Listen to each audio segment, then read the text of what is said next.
जी। डिकार्ड से अगर हम आगे तरफ चले तो मेरा आपसे और सभी छात्र अध्यापकों से ये क्वेश्चन है कि आकाश नीला है, ये तो हम जानते हैं, पर ये हमें कैसे पता है?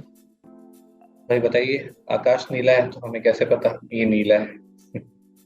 कई बार ये सवाल आपने मुझसे भी पूछा था। तो बस पता है क्योंकि मुझे दिख रहा है अवनी का। ये हाँ। आकाश मुझे नीला दिख रहा है, इसलिए डेफिनेटली इसलिए मैं इसे नीला कहूंगा। तो यही बात है कि जब हमने उसे देखा कि वो नीला है, अब अगर मैं आपसे पूछूं कि नीला क्या है? नीला एक रंग है अवनी का, जो कि हमने बचपन में अलग अलग, यानी जो मेरी समझ बनी है कि अलग अलग वस्तुओं को देख के मैंने नीले का कंसेप्ट बनाया है। ठीक एक है। रंग रंग है।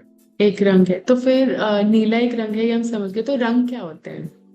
रंग क्या होता है अवनी का? अब आप मुझे फंसाए जा रहे हैं। अवनिका ने पहले पूछा कि आकाश नीला है, ये कैसे पता? मैंने कहा देख, फिर नीला क्या होता है? मैंने कहा एक रंग है, मेरी अवधारणा है नीले।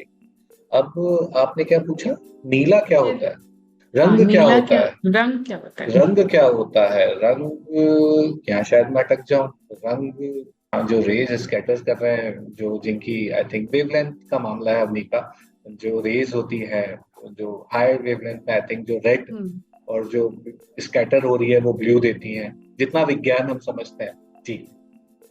तो मैं आपको ये बताती हूँ कि ये एक्चुअली मेरा तरीका नहीं है जी। ज्ञान के बारे में समझने का, ये दिकार्त का तरीका है समझने का। वो ये बोलती थी कि आपके पास आप कुछ भी अपने आसपास देख रहे हैं, सुन रहे हैं या कुछ भी अनुभव कर रहे हैं, तो आप उनके ऊपर ऐसे ही सवाल पूछते रहे।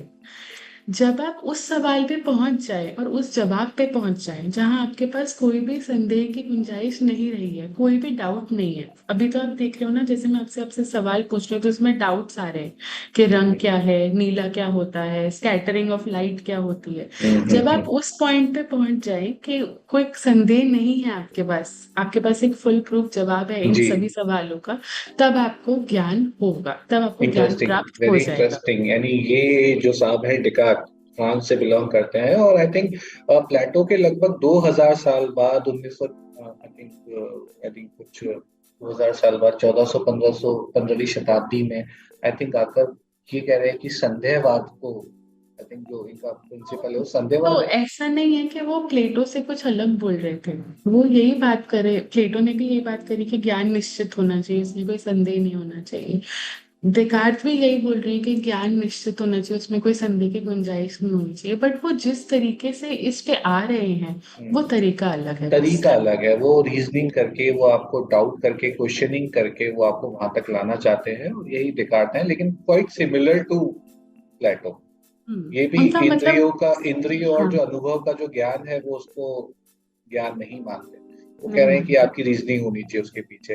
दोनों में तर्क ही है, दोनों बुद्धि से ही आए हैं। जब आप इतने सारे सवालों का जवाब ढूंढने की कोशिश करेंगे तो ऑब्वियसली आप अपनी शुद्ध बुद्धि, तर्क, विश्लेषण करके ही आगे बढ़ पाएंगे, इसी पे आई आ रहे think there for I am, I think I हैं। Am because I think. I think ये आपने सही पकड़ा। विकास यही कहते हैं कि ये काफी डेप्थ वाली बात है जब ये बोलते हैं कि I am because I think. मैं हूँ, मैं सोच पाता हूँ तभी मैं हूँ। शायद यही। वो यही बोलते हैं कि अगर आप ऐसी क्वेश्चनिंग करेंगे जैसे अभी हमने करी आकाश जी। नीला वाले एग्जाम्पल पे, तो आप एक ऐसे पॉइंट पे आ ही जाएंगे जो आपके खुद के होने पर, खुद के सोचने पर निर्भर करेगा। जी। अब आप अगर चीज कोई सोच रहे हैं तो इसका मतलब आप तो हैं ही, आपका अस्तित्व है, और उसको कोई भी नकार नहीं सकता है। तो इसलिए ये काफी बड़ा एक बहुत इम्पोर्टेंट तरीका भी और बहुत इन डेप्थ में जाने वाली बात भी है। But I think therefore I am का मतलब यही है कि वो बोलते हैं कि मैं अगर सोच रहा हूँ किसी चीज को, वो मेरे ऊपर आ रही है अंत में, तो इसका मतलब है कि वो ज्ञान है। क्योंकि मेरे होने को कोई भी मना नहीं कर सकता, वो तो एक वास्तविक सच है ही है।